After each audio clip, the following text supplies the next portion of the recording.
really great to have back in the studio the pelvic expert, Heba Shaheed. Thanks for coming back to visit us here at the table. We're so glad to have you back again. Thanks for inviting me. Yeah, you know, we ran out of time last time. We were chatting so much, and we had so much to talk about that we missed an opportunity to chat about something that affects a lot of women, which is endometriosis. And, you know, that can kind of sound scary and medical. So let's start with the bare basics.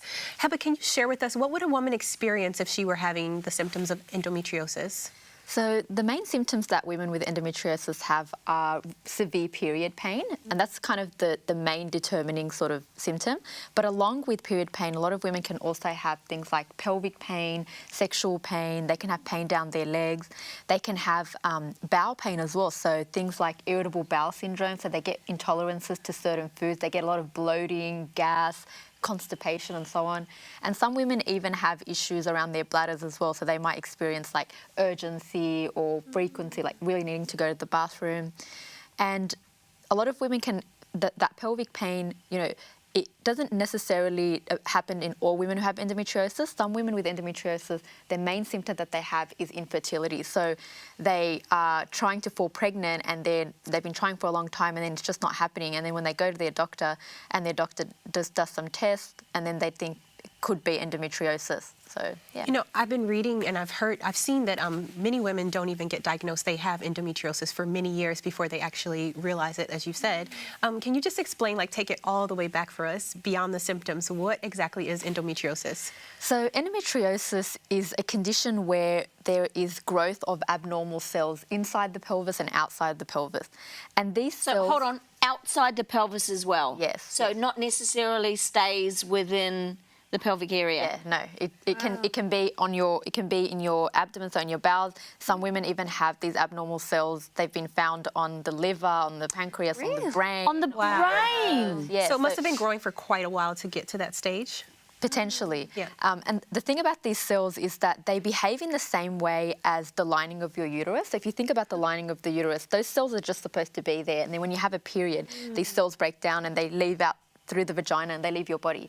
But if you have cells that are behaving or they're the same as these uterine lining cells, then these cells, they bleed too, but there's nowhere for them to leave the body. Oh, so they can build up and they cause inflammation, scarring, adhesion. So things like people's ovaries stick to their bowels and their bowels stick to their bladders and all sorts of things like that. And eventually they have the pain and some women will go on to have infertility as well. Is this similar to tumors, or is this, you know, because I've seen that there are growths. You know, we often think of growths as being tumors or cancerous or anything like that. So endometriosis isn't a cancer, but it is an abnormal growth of cells and it can debilitate women so much so that it could be worse than cancer in some of these women. That they're so debilitated by this condition.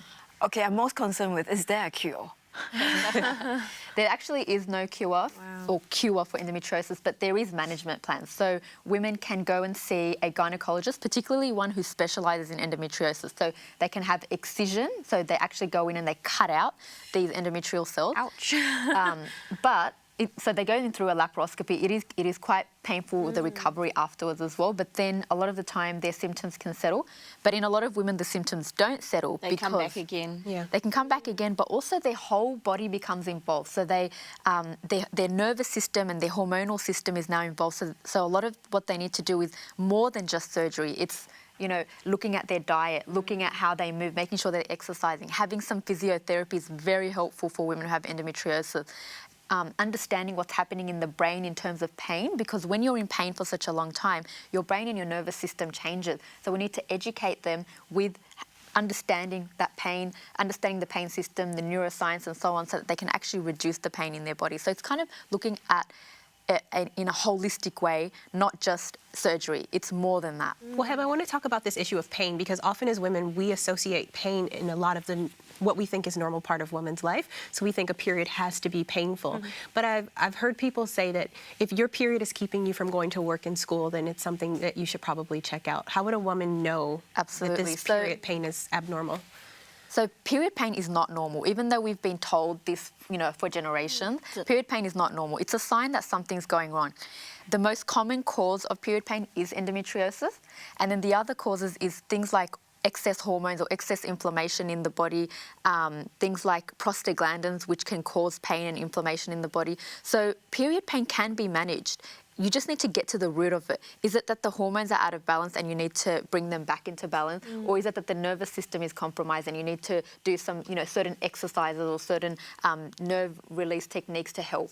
So period pain isn't normal, and if you are having period pain that's, you're vomiting, you're in agony, you can't go to school, you can't go to work, then definitely get it checked out. And I recommend anyone who has period pain to get checked out. So when you say no period pain, does that mean no dull ache? Because I know most women will experience some sort of, you can feel something happening. So some mild cramping or some dull aches, like a little bit of lower back discomfort is okay. But if it's period pain, you're in agony, you're rolled over, you can't work, you can't go to school and so on, then that's You're in bed for 2 days with a hot water bottle. Yeah. It's actually quite funny because that's exactly what I had before I got pregnant, and I actually went to check it out, and the doctors actually thought I had endometriosis. I can't pronounce the word. Endometriosis. Endo. But then the funny thing is that, so I did fall pregnant and then I gave birth, and since then I haven't had any period pain at all. There's not even a dull ache. Wow. So they say that pregnancy can help with the symptoms, and we know that because when a woman falls pregnant, her body gets into a state of a lot of progesterone. So we know that progesterone helps with endometriosis symptoms. So more progesterone you have in your body, the less period pain you have. So being pregnant, you have all these hormonal changes which can then persist after birth, and you can get that under control, and that's why a lot of women, their period pain improves. It's a hormonal issue. Fix your hormones, fix your pain. Well, Heba, as we're talking about this, there are probably some women who are watching right now who are suffering with this, especially those who haven't yet fallen pregnant and want to. As a closing, would you be able to talk to us a little bit about what a woman can do if she has endometriosis and she's maybe dealing with infertility? What are some suggestions you might have for her, quickly? There's a few different things that you can do, but definitely go and see a gynecologist who specialises in endo. You can see a physiotherapist as well to help with the pain. Get your diet under control, so look at your nutrition and do certain exercises to help mobilise your pelvis and open up your hips. Well, thank you so much. You've given us hope and you've informed us all together at the same time. And thank you for being with us here today at the table.